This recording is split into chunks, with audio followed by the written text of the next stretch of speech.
Après plusieurs mois de préparation, Bangui, la capitale coquette de la République centrafricaine, a abrité le caucus africain. Créé en 1963, le caucus africain est un rendez-vous annuel de haut niveau. Il permet au continent de définir ses priorités avant les assemblées annuelles du FMI et de la Banque mondiale, prévues cette année en octobre à Washington. Enjeux financiers, réforme des institutions internationales, dette, climat, transition énergétique, autant de sujets débattus à Bangui dans un contexte mondial marqué par l'inflation, les crises sécuritaires et les effets du changement climatique.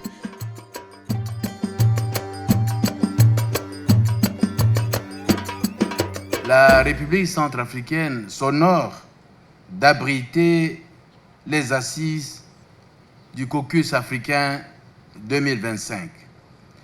C'est donc avec un grand plaisir et un sentiment profond d'honneur que je prends la parole ce jour en ces lieux devenus pour l'occasion le sanctuaire du dialogue africain, afin de vous adresser au nom du peuple centrafricain et en mon nom propre, nos salutations fraternelles les plus chaleureuses sur la terre hospitalière de la République centrafricaine. Accueillir le caucus africain est une première en Afrique centrale. Un travail de longue haleine pour les autorités centrafricaines qui ont dû, de Washington à Bangui, mener beaucoup de tractations pour arriver à s'imposer face à d'autres pays plus habitués à organiser des événements internationaux aussi prestigieux. Dans le cas de la République centrafricaine, je peux vous dire que lorsque nous nous sommes positionnés pour pouvoir organiser cet événement, beaucoup n'y croyaient pas parce que nous savons le gap infrastructurel que nous avons. Les infrastructures d'accueil ne sont pas encore au point et dans les normes forcément attendues. Les défis de connectivité, les défis d'ouverture du pays à travers son réseau sur le transport aérien, etc. Donc autant d'éléments qui, si vous voulez, ne donnaient pas confiance à l'ensemble donc des participants et des institutions. Mais nous avons été fortement soutenus au final lorsque nous avons indiqué que nous ferions le maximum pour pouvoir donc accueillir cet événement. Derrière le faste des cérémonies et la solennité des débats, un autre défi s'est joué en coulisses, celui de la logistique. Acheminer et installer des tentes, du matériel audiovisuel, informatique et de conférences jusqu'à Bangui a représenté une opération d'envergure. La réception de cet avion cargo transportant 36 tonnes de matériel, des convois sécurisés et des équipes techniques mobilisées jour et nuit ont permis de transformer en un temps record la capitale centrafricaine en centre névralgique de la diplomatie économique africaine. Il s'agit d'un événement important qu'on n'a pas l'habitude de recevoir et donc on n'a pas disponible à Bangui le matériel disponible, donc on a dû commander. Sur mesure pour l'événement, d'environ 500 personnes, avec des besoins spécifiques, plusieurs langues interprètes, etc. Et donc ce qu'on a aujourd'hui qui arrive dans ce cargo, d'abord des grandes tentes de réception, aussi bien pour la réception des guests à l'aéroport que pour l'événement lui-même, et puis tout ce qui est technique. 500 délégués ont effectué le déplacement pour participer au débat enrichissant, les ministres des Finances des pays africains, les gouverneurs des banques centrales, les gouverneurs africains du groupe de la Banque mondiale et du FMI. À l'issue des travaux, les participants ont sollicité à travers la déclaration de Bangui l'augmentation des financements octroyés par les institutions de Bretton Woods. Nous félicitons le FMI et le groupe de la Banque mondiale pour le soutien continu qu'ils apportent en matière d'aide financière, d'assistance technique et de conseil pour remédier aux difficultés du continent sur le plan des infrastructures et sollicitons l'augmentation significative des financements concessionnels octroyés par les institutions de Bretton Woods et les autres partenaires pour le développement afin de répondre à la demande croissante d'infrastructures modernes et résilientes. L'adoption de cette déclaration a constitué le point d'orgue de ces assises.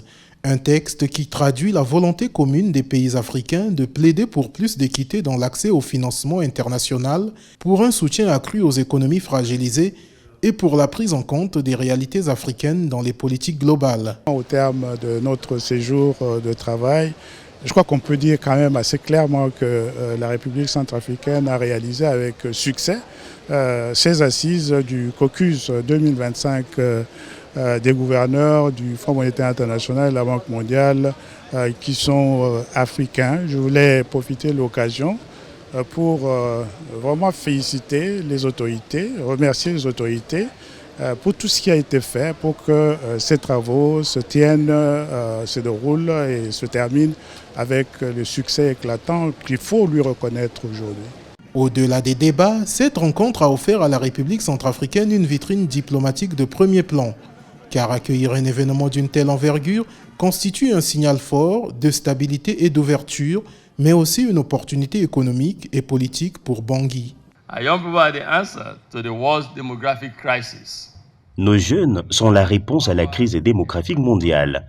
Notre pouvoir minéraliste, les changements technologiques extraordinaires ont été vus partout dans le monde. Et nos territoires sont très agréables et peuvent nourrir le monde.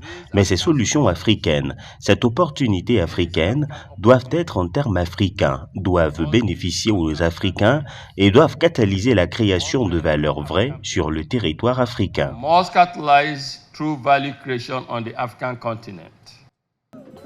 Le caucus africain de Bangui n'a pas seulement donné la parole aux décideurs politiques et financiers. La jeunesse africaine y a également trouvé un espace d'expression à travers le message inspirant de Kate Calot, fondatrice d'Amini AI. Elle a rappelé le rôle essentiel de l'innovation technologique et du numérique dans la transformation du continent. Parce que je crois en la construction de l'intérieur, parce que je crois en Bangui, en Bissau, en Bujumbura, parce que je crois que la prochaine révolution n'est pas en train d'arriver à la Silicon Valley, elle est en train d'arriver ici, à Accra, à Kampala, à Yaoundé, à Harare. Nous ne sommes pas des notes de bas de page dans l'histoire de l'IA. Nous sommes les auteurs de nouveaux chapitres, un chapitre légitime, un chapitre souverain, un chapitre inarrêtable. Pour les autorités centrafricaines, accueillir les représentants des 54 pays du continent plus Haïti à Bangui constitue bien plus qu'un succès diplomatique. C'est un tournant dans la perception du pays, une opportunité de montrer une autre image de la République centrafricaine à travers les gouverneurs du FMI et de la Banque mondiale, devenus selon le ministre des Finances de véritables ambassadeurs du pays. D'abord, c'est une note d'espoir pour la République centrafricaine parce que avoir reçu ces 55 pays ici en République centrafricaine, c'est comme on le dit, un game changer dans le narratif justement sur notre pays parce que désormais nous avons des ambassadeurs, c'est ce que je disais tantôt. Toutes ces délégations, ces gouverneurs du Fonds monétaire international et du groupe de la Banque mondiale qui sont venus ici vont désormais porter la voix de ce qui se fait en République centrafricaine et cette voix va changer la perception sur notre pays, donc c'est un élément extrêmement important. En marge des discussions techniques, Bangui a aussi vibré au rythme des traditions. La course des pirogues sur le Bangui, les expositions artisanales, les soirées culturelles et les rencontres économiques ont donné une autre dimension à ce rendez-vous, alliant diplomatie et célébration de l'identité centrafricaine. 3 jours intenses qui s'achèvent comme une parenthèse de fraternité et d'ouverture avant que le flambeau ne soit confié à la Gambie, prochaine terre d'accueil du caucus africain en 2026.